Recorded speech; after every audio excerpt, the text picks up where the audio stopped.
You are listening to The Pilgrim on the 405 with Will Christ. Join him as he and his guests discover how businesses thrive in California. Well, welcome to The Pilgrim on the 405. This morning we have a great opportunity to hear about success and business in Southern California, as well as success in life and how to reach out a hand to help those who might see no hope. And the hand that comes out is one of hope. I want to welcome Tony and Ann Lancaster to the show. So tell us a little bit about handing out hope, Tony. You bet. So our business is Hope Café Catering, and HOPE stands for Help One Person Every Day. And our mission is to reach the outcast, outsourced, overlooked, teach them a trade, teach them how to feed themselves, feed their family, feed the community. So we use our business to reach out to perhaps people that other companies might look past because they have an issue in their past. And we know that God can restore all things. And so we use our business to lend that helping hand and extend hope. You know, there's a lot of the world out there that wants to convince people that they are hopeless, that they have obstacles that are unsurmountable. And it really is just a miracle to change that picture, that belief, right? Just to dissolve it and blow it away, that everyone has potential. Absolutely. Speaking of hopeless, in November of 2008, I came to Southern California with a change of clothes in the backpack. I had lost absolutely everything, years of drug and alcohol abuse, and in the end, had moved away and got into business with one of my family members. And it went bad really, really quickly. And I lost everything, multiple homes, the business, my car, and was literally living in the desert for 8 months, trying to figure out if I was going to forgive this family member or kill her. And the decision? Well, I couldn't do either at the time.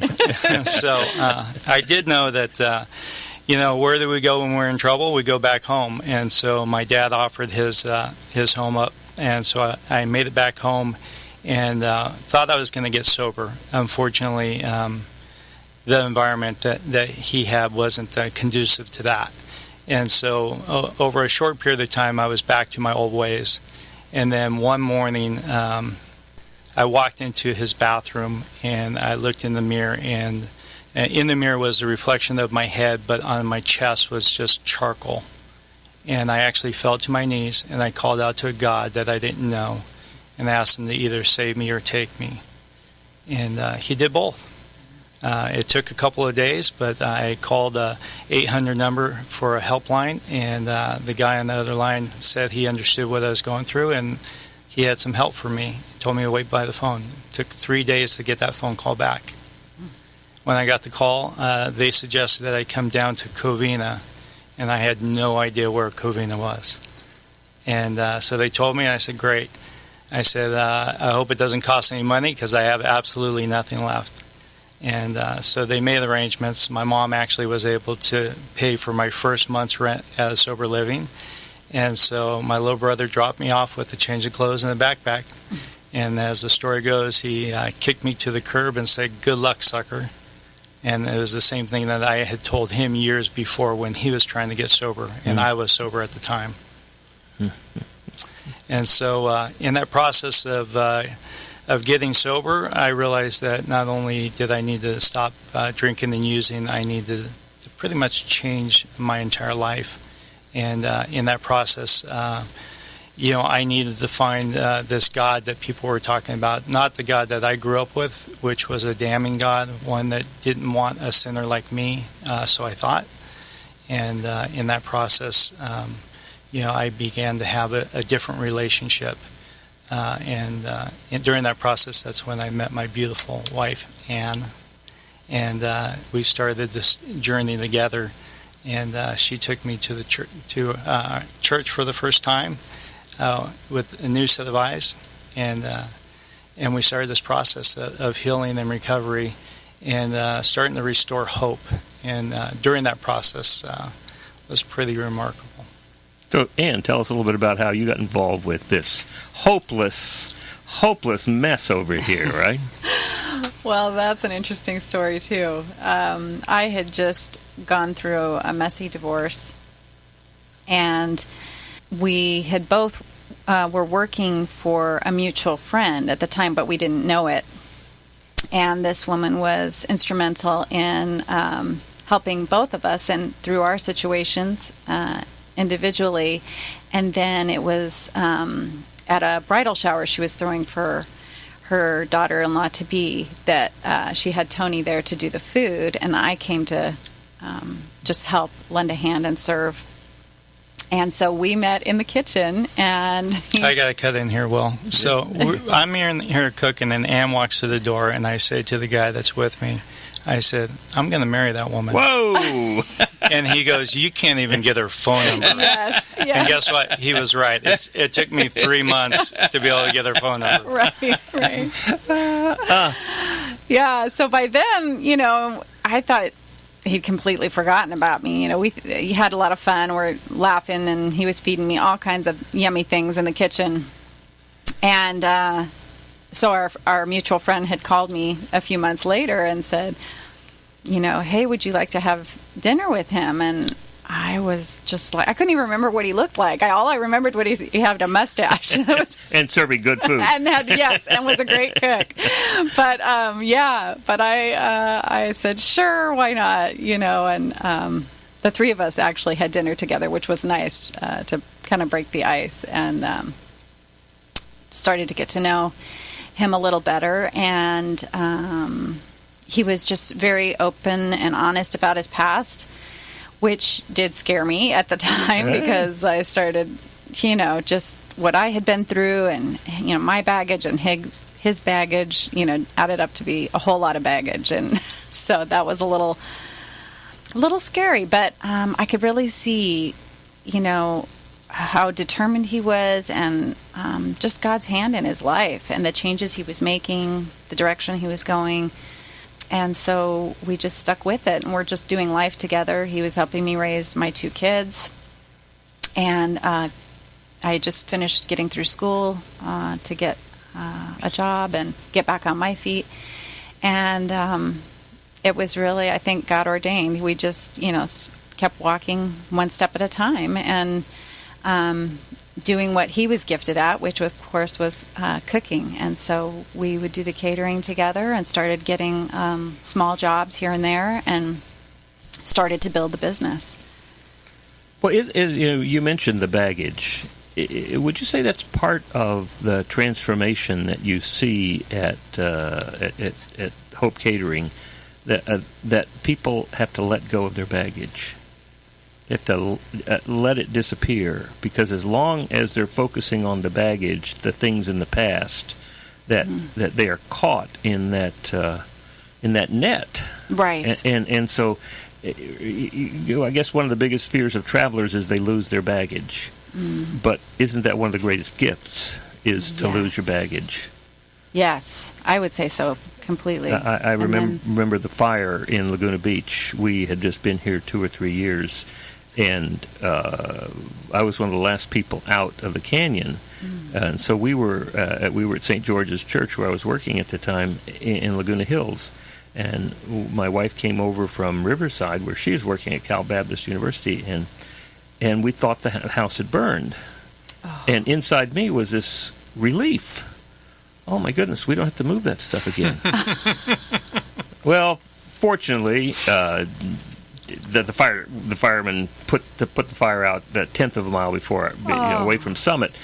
But we're still carrying that stuff around. We still have 2 huge storage units. But there is this real sense of freedom when you can let go of things, you can let go of beliefs, you can let go of all those things that are holding you back. I think that's absolutely one of the things that we deal with today as we're walking through life and having obstacles, and because of our relationship and our partnership as husband and wife, that's the cool part is we can draw from those experiences. So when we're faced with a big challenge, let's say, or a big loss, I can reflect back of remembering what it's like to walk around with bags on my hands or bags on my feet to stay warm, or the occasional times that I actually ate out of a dumpster. So when you have that perspective, you don't hold on to things as tightly. It's not like you want to necessarily lose everything and continue to lose everything, but it's not that important. You know, there's a roof over our head. It might be a different roof, or there might be different food, or there might be a different job or a different opportunity. But the reality is all of it, the way we look at it today, is it's all God's.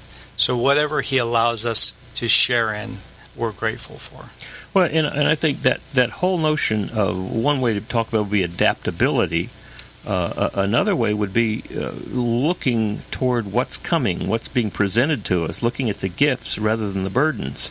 I think back, when we look at what we're learning about the cosmos right now, billions and billions of years, and those pieces in there. I mean, galaxies had to be destroyed to move forward, and the first part of existence was this huge destruction of atomic particles. I mean, all of this, and when you bring it down to us, we seem to react to the loss as something, the loss of something we want to go back and regain, rather than the loss being something that opens us up to the new gift that God's bringing to us. Yeah, and I think we find that a lot in recovery. They say you have to hit bottom in order to be recovered or start the recovery process. And it's not necessarily that you have to be, the homeless drunk.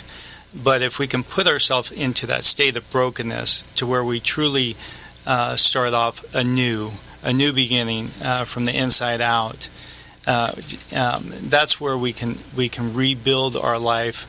Not to our own making, but allow God to use what He's already instilled in us and the purpose that He's had on our heart that we didn't even know, but we were bearing with, the issues that we were dealing with, whether it was in childhood or our upbringing or early teens, or it doesn't matter. I mean, we all have issues, and that's the beauty of being in this stage of my life, especially, is realizing that my sin is no different than anyone else's sin. My brokenness is no different than anyone else's. The only difference is I'm very transparent about where I come from, because my old life would be I'm a chameleon. I can hide. I can lie and cheat and steal my way through any situation. And today I just can't do that. It can't be any part of me. And sometimes it scares people because it's a crazy story. We were talking about early on, and one of the things was we started dating in June. I got baptized in September. I asked her to marry me in October, and then 2 months later in December, I was taking the train up to Fresno to do a wedding, and I was taking the train because I had my license revoked for life in 2007. And so I was taking the train, and I was praying to this God that I just met. And I'm like, what do you want me to do with my life? Clearly, I don't know. And on that piece of paper, He told me to start writing, and on the top of it was our name, Hope Café and Catering, and our mission, the way it stands today. And I just looked down at that, and I just realized, you know what? This has to be from God. One, it's in the restaurant business, which I was done with, I felt. And it had employees, which I definitely didn't want anything to do with. And I'm okay as long as I'm the one doing all the work. But if I have to work through other people, that was just a major hurdle for me. And, and it's through that process of knowing, hey, here I'm stuck in Southern California, and God's calling me to do this business, and most likely I'm going to need to drive, and I can't drive. How am I going to do this? Mm-hmm. And the only way is God's just continued to show up over and over and over. And as I joke with Ann, that He continues to keep me in that desperate state. And she goes, I want nothing to do with that desperate state. Exactly. Well, it seems to me that a lot of what you're talking about, that hiding, that lying, that trying to deny, so many human beings do. And it seems to me it's because they're afraid that if somebody knows that they will not love them. That Absolutely. In fact, they will have negative love. They will start pushing them away. And to me, the place that is dissolved is forgiveness. When I can know that I am forgiven, and I think the way that I learn that I'm forgiven is by forgiving others.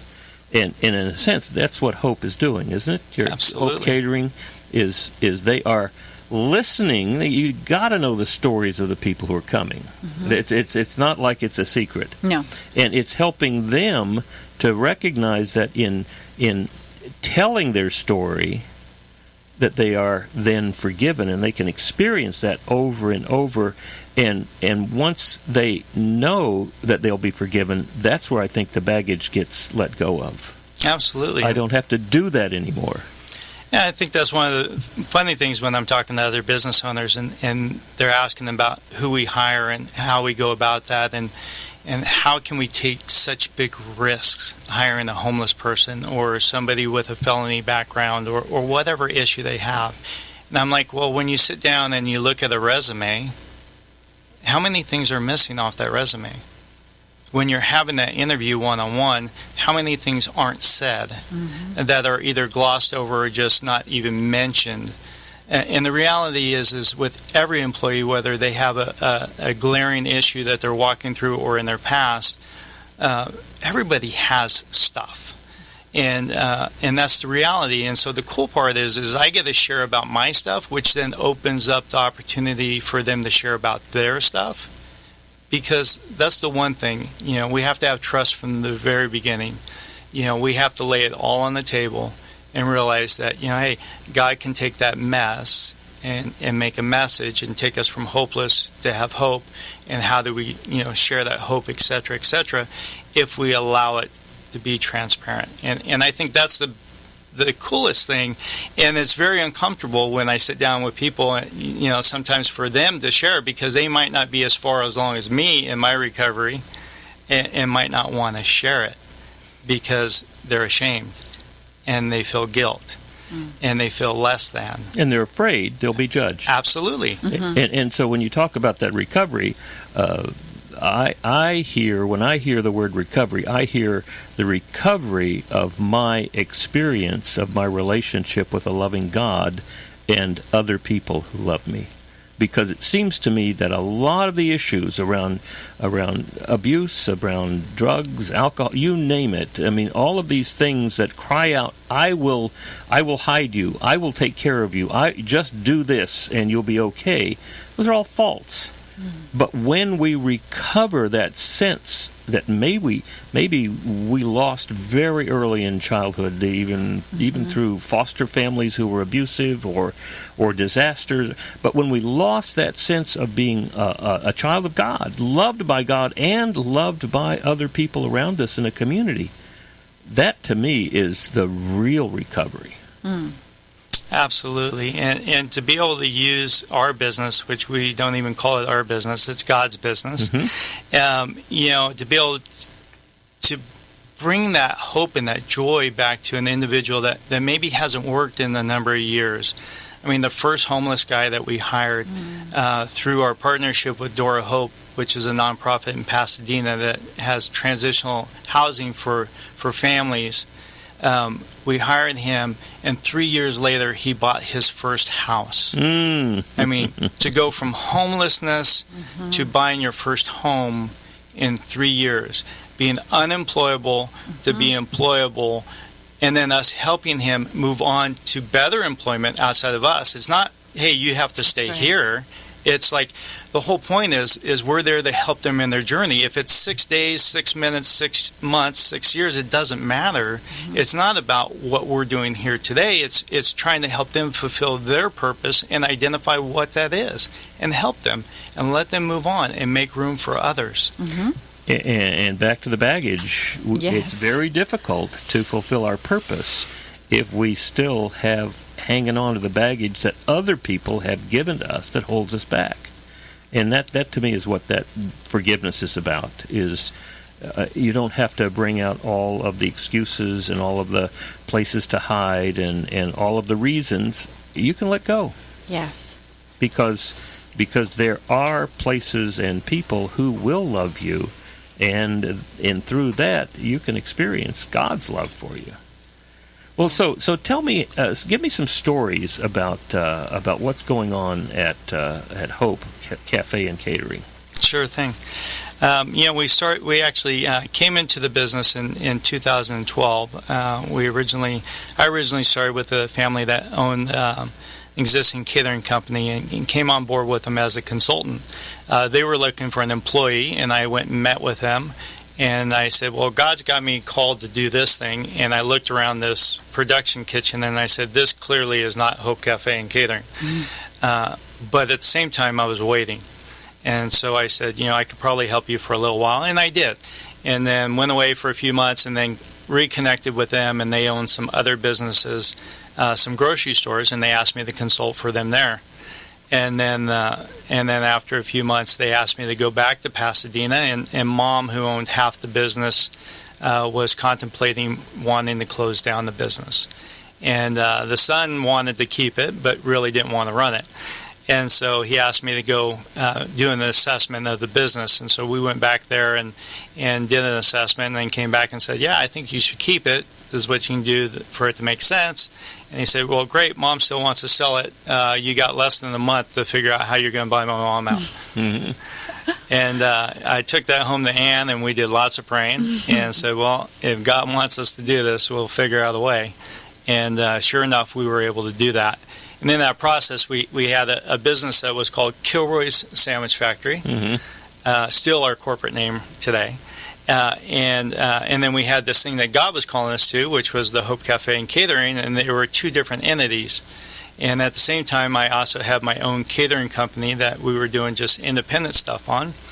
And so I had these three things that I was balancing every day, and as the phone rang and people were asking for our services, I was always challenged with, well, who are they calling? Are they calling Kilroy's? Are they calling Chef Tony? Or are they calling, Hope? Have they heard something about Hope? And so finally, one day I was praying, and God just really put it on me. He said, what are you doing trying to serve three masters? And it just hit me. And so I took it to Ann, and I said, hey, I think, God wants us to try to do this here. And she's like, well, okay. And then, well, what are you going to do with other business? I'm just going to fold it into this business. And she goes, well, we own 100% of that. You're going to put it into a 50-50 partnership? And I'm like, well, it's all God. So, and so I just kind of took that approach. Mm-hmm. And at the same time, once we did that, God just started blessing it. And so then we were able to go out and meet with all of our customers and tell them about Hope and tell them about the story and tell them about what God's done in my life and why we're going to change the business because it was a Christian business on paper, but it didn't mean anything to the customers. It didn't mean anything to the employees. And for us, I just wanted to turn it upside down because me, as a new believer, I was on fire, and I wanted to share what it's like to be served by someone that is led by Christ, because that's what I was looking for in my personal life, and if I was going to do business, I wanted to do it that way as well. And so that's when we kind of embarked on this whole journey, and it's kind of continued to evolve ongoing. Well, all right. So Tony, I want to take a little time here for our sponsors, and then we'll come back, and I want you to tell me a little bit about these core values that it's so important when you start talking about being on paper, having our core values on paper, putting them on the wall or putting them in a 3-ring binder and putting them up on the shelf. But when you start sharing those with everybody in your organization, even your vendors and your customers, as you begin to do that, some magic things begin to happen. So I want to come back after our short break here and talk a little bit more about that.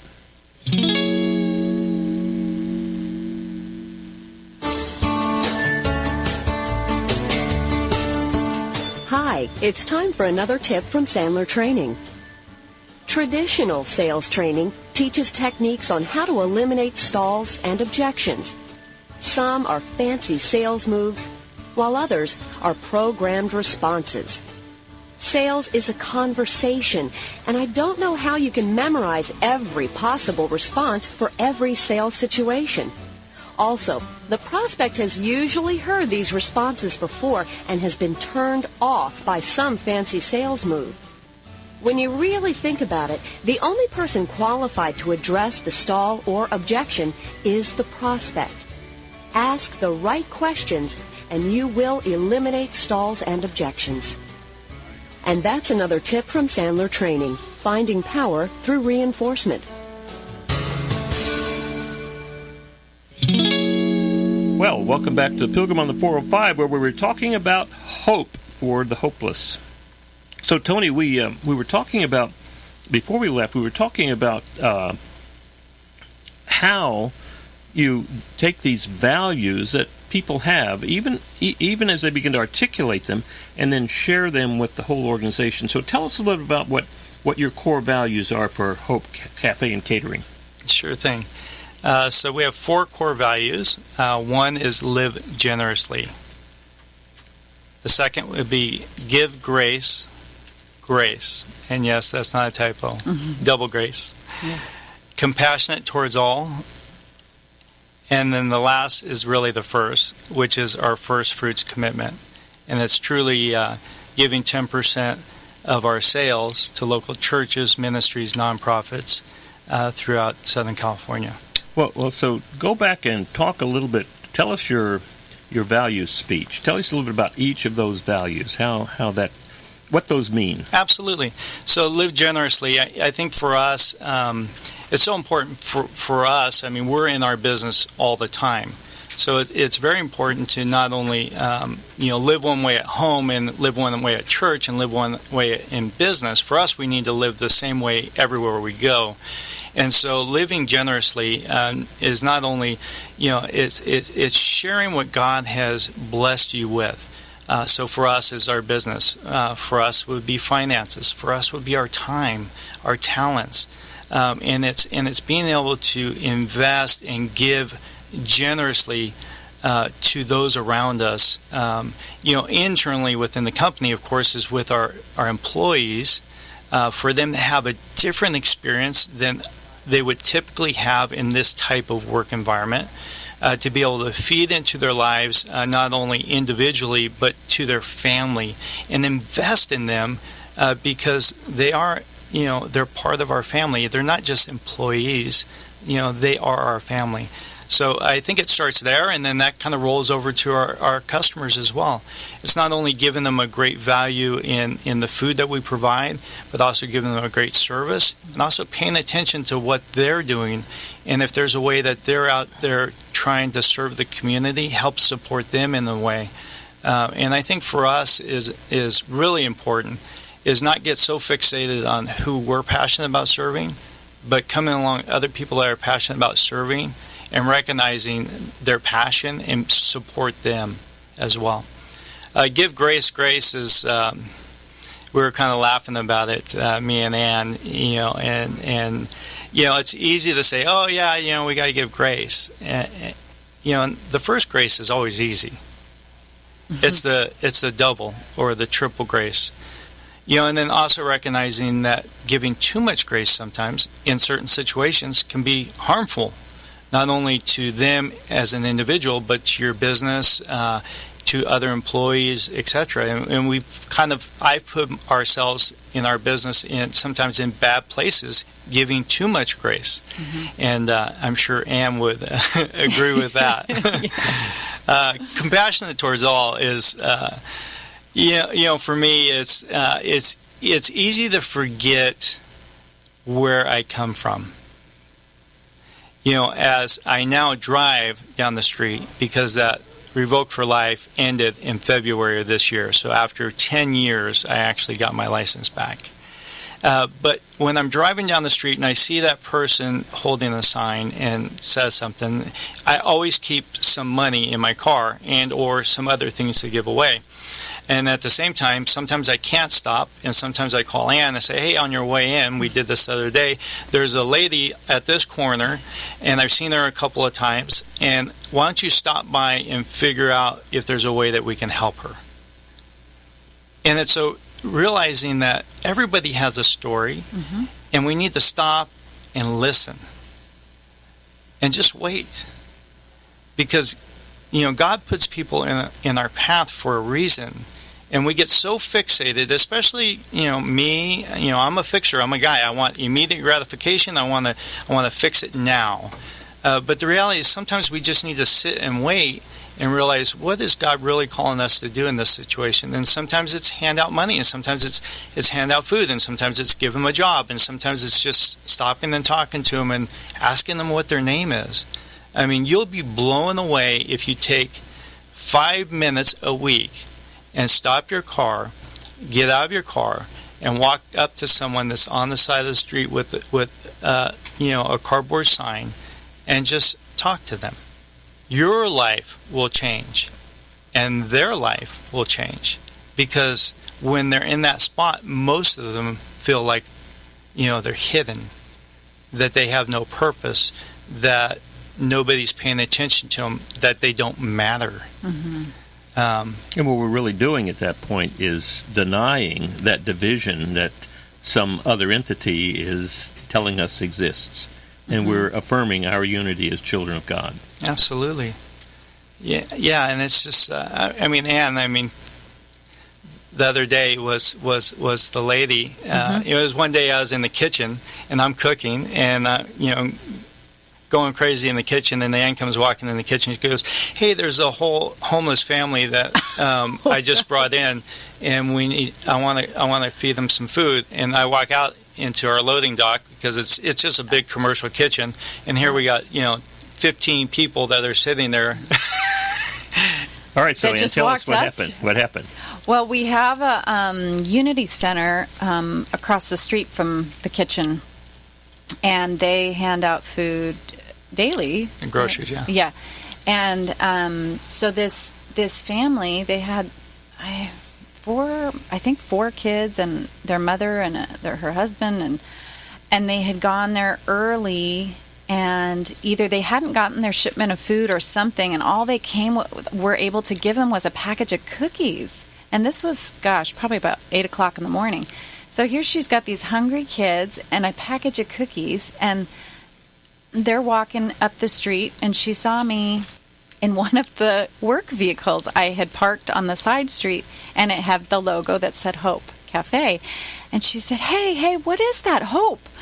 And I said, well, we're a catering company, and I didn't know what had just happened, and I said, do you need something, or what's going on? And she told me what had just happened, and I said, come over to the kitchen. We're right around the corner, and I'll get you some breakfast. And so she and the stroller and the kids and the mom came walking in. I said, just have a seat right here, and went in and told them, got some help, and said, heat up some breakfast burritos and, get some orange juice and stuff for the kids. And, we just fed them. They were going through trying to get back to Texas, but had been just barely keeping off the streets here, and just didn't know what else to do till they could get their car fixed. And so it was quite a story and what they had been through. And she said, just to have you give us a good meal to start our day.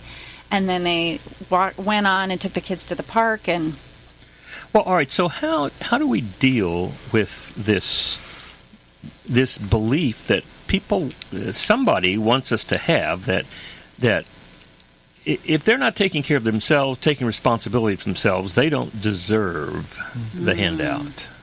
How do you deal with that? I often ask people in my training, when it comes down to beliefs that we have, I ask them, do you believe that there's enough food in the world to feed everybody?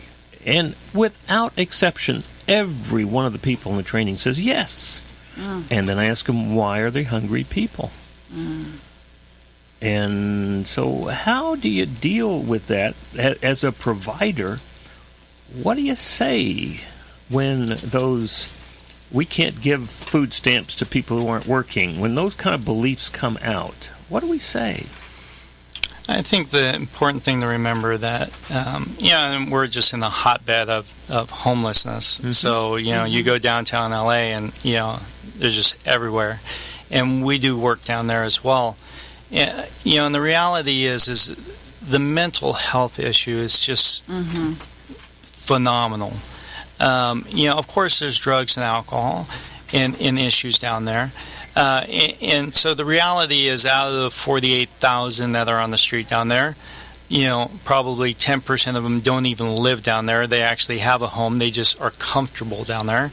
And then half the people that are down there actually want to stay homeless. That's actually the lifestyle that they prefer. And then there's a portion that actually would like some help. Mm-hmm. And the reality is there's a lot of great organizations that have what they do and do really well. We do a poor job as a community coming together and sharing that information together and saying, hey, we do this, you do this, we do this. Let's combine resources and let's collectively go after this problem versus, this is the only people that we serve, or this is the only way that we do it.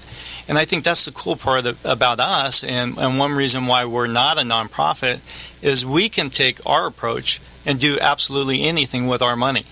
And so, friends of ours that have nonprofits, they're kind of set on how they have to serve and what they do. And so, and I think we're slowly taking the change as a community, but I think even then, we just, because there's so much money being raised by the taxes and so forth, they actually end up handcuffing the agencies that are trying to help. Mm-hmm. And that's the frustrating part. So I spoke at Door Hope earlier, and they have 3 homes, and one of them is specific for women that were abused, so women and children, undisclosed location. They lost a $300,000 a year grant. Mm. In a time when there's so much homelessness and so much brokenness, and because of the way these monies are raised and the things that we put on this money and how it's being spent, it becomes harder and harder to actually use the money, which is just crazy.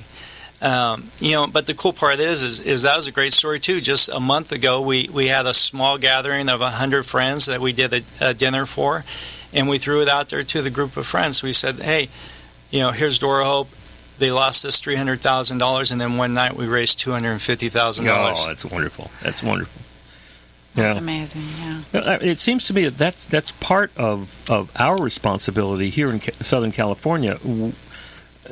We are an abundant place. We have lots of resources. Yes. We have lots of time, and we have lots of money. Mm. And it seems to me that part of that is the question of how are we going to be good stewards of that time, resources, and money. And not, we're not going to solve every problem in the world, but we can certainly use that. Focus on where are the greatest needs for love, for forgiveness. Yes. We don't have to require people to believe in God to recognize that they're loved. Right. And in fact, it may be that as they recognize that they're loved, that they come to understand what God is all about. That's right. And remember St. Francis saying, preach the gospel continuously, and if necessary, use words. Yes. Absolutely. Yeah, and I think that's the key to our business is trying to be Christ's hands and feet in the workplace. To serve our employees, being led by Christ, and in that process, dialogue starts to happen, questions start being asked, but nothing's forced on anyone. No one has to believe any particular way or believe what we believe. The idea is that we believe what we believe, and you can believe whatever you need to believe. And the reality is we're going to journey together, and ultimately, that's what God calls us to be, not to go beat people over the head about, hey, you got to do. We don't need any of that. It's just a pretty cool process to be a part of. And in Southern California, unfortunately, California just makes it so tough to even donate food. You can't, if you're homeless, you cannot go to a food bank and get food. Did you know that, Will? No. You can't because you don't have a home. You actually have to have a bill that shows your address in order to get food at a food bank. Yeah, you have to show And so residence. If you're homeless, you actually can't go get food. Now, if you're lucky enough where you have an address, you supply that, you get groceries, but you can only get groceries once a month for 6 months. Well, that's where my wife is the heretic, right? Because at St. Michael's in Riverside, what she does is she goes to the food bank, gets the food. She gets food, not her, but the ministry center gets food donated from UCR, from you name it, Right.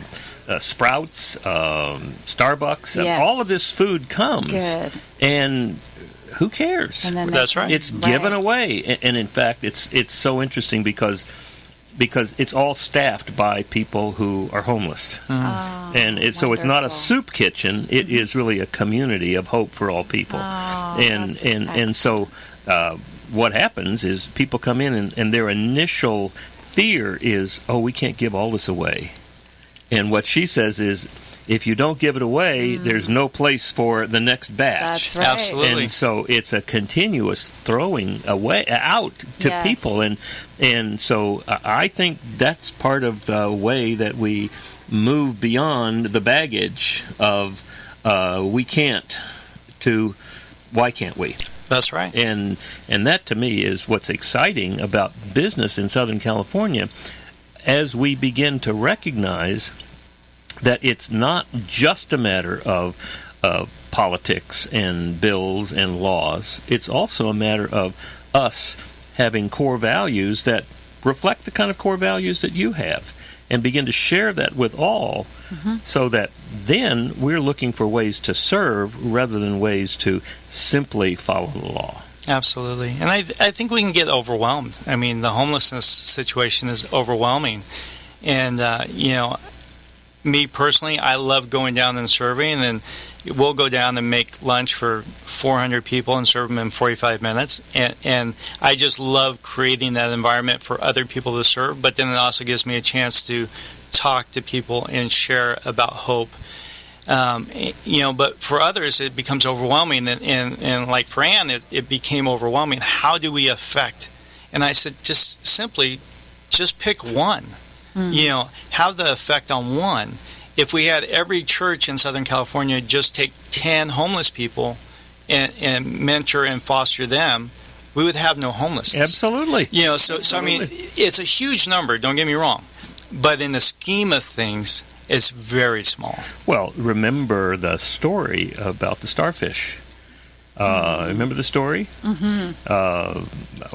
One woman is on the beach, and here are all of these starfish up and down the beach that are obviously dying because they're outside the tidal range. And so she is going down the beach, throwing starfish one at a time back in the ocean.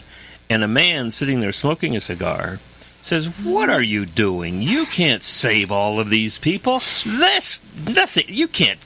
They don't care about all of this." And as she flings one out, she says, "This one does." That's right. And I think that's part of it, is moving beyond the fear of, we have millions of people coming into our country to do all sorts of nefarious things, to this is Amelia, and this is her child. How do we handle that? What do we do with that? And that's what I love about what you were doing at Hope. Now tell us what Hope stands for. Help one person every day. One starfish at a time. That's right. That's right. That's right. Yeah, it was one of those things. We didn't have that acronym before when we first started. And, as I was out sharing with corporate customers, so I'm in Fortune 500 customers, telling them my story of brokenness and how God saved me, and not really caring whether or not they were offended at the time. But at the same time, trying to share it in a way that wasn't offensive. And then we were just contemplating this whole thing, and how can we articulate exactly what we stand for in a way that could be easily communicated. And that's when we were given that acronym, and once we got it, it really connected people. It's really simple to remember, and it's pretty cool just to hear. Part of our website, we have a blog place for blogging about sharing their story of hope and blessing other people, and sharing about ways that we can bless people by not spending any money. I mean, because we can get wrapped up in that, I don't have extra, so I can't do that. the reality is there's so many things that we can do with just our time Right. and our talents and just a few minutes here and there that we can have a huge impact. And Ann can tell you because she thought I was crazy. I mean, I actually, when we first got together, I gave away our rent 3 days before it was due. Well, aren't we all crazy? Isn't that what it's about? There was a fella that was once hung on the cross who was accused of being crazy. Absolutely. I think he was. He was absolutely crazy. By the definition of the culture, it's craziness. Absolutely. The more craziness, the better. Yeah. So for us, the cool part is we're able to do business in a different way than other people. We have this social good aspect to us, which connects people to us. So our corporate customers like it because they're being able to give back to the community through us. And then, especially like on our events and weddings, millennials these days just love the give back opportunity. And so when they find out that 10% of what they're spending for their wedding, there's not a better way to start out your life than to spending your money with a company that's willing to do something, back in the community in a tangible way. And lest we fear competition, it wouldn't be too bad if every company did that. Yeah. Right? Absolutely. No, most definitely. And that's the cool part. And that's our challenge. We're part of several different organizations, Convene being one of them, and it's a Christian business owner, entrepreneur, presidents are all part of this, and a lot of great companies out there. And we share about our business and our model and kind of how we're doing it. And some of them look at me like I'm crazy. Of course you are. And they're like, well, you can't give away that much money until you actually are making a lot more money. And I go back to the original conversation with our partner when he asked us to buy it. I said, well, when we figured out how we could do it, I said, I'm okay with it, but, we have to be a true first fruits company. And he's like, well, what are you talking about? And I said, well, the Bible clearly tells us to do this at our home, so 10% of what we make, not what we bring home. I said, I think the same thing's called for in the business. And he's like, we've never made 10%. Well, how are we going to give that away? Well, Citizens United did say that a business is a person, right? That's right. So therefore. That's right. And so once we started doing it, just God's blessed it. You haven't missed a meal. No. We have not missed a meal. You're still making rent. We are making rent, and it's been hard at times. It hasn't been easy, and I've second guessed it, and I've had to look at it sometimes and say, well, maybe I can't say crazy yeses all the time. Right. Well, that happened with my wife when she was ordained about 8 years ago in the Episcopal Church as a priest. I had been tithing now and tithing then, and once and back and forth, right. And I always said, well, when I get a lot of money in my business, then I'll give a lot away. And her bishop said to her, when you're ordained, you're going to tithe 10%, and that's pre-tax. Yeah. And so she was doing that, and she looked at me after a year, and she said, I don't care how much money you're going to be making in the future. Now is the time. And at that point, it was, okay, I'll do it. and then it was, all right, so I gave $10,000, right? Which was 10% of what my company was making. And I felt so good that I said, if this feels good, I wonder what it'd feel like to give $35,000 away. Absolutely. Now, you know what that meant that I had to do in my business then, right? Sure. We had to triple the business, and we were on the way to do that. And so it seems to me that there's some connection between the goal of giving and the actual receiving. Absolutely. So last year, Will, we did $1.2 million, and we were able to give away a little over $120,000 in just the business. So this year, what happens is we decide that our 10-year goal is to grow 10 times as big as we are. So you do the math, and you go, okay, we got to grow 25% a year over year, and in 10 and a half years, we'll be there. Well, we're growing at 25% now. Once we made that decision. Okay. And then next week, we actually open a new location downtown L.A., and so we'll be able to grow another 30% probably for the 6 months year over year, and then an additional 50% the next year. And so it's just amazing what God does with what we're doing.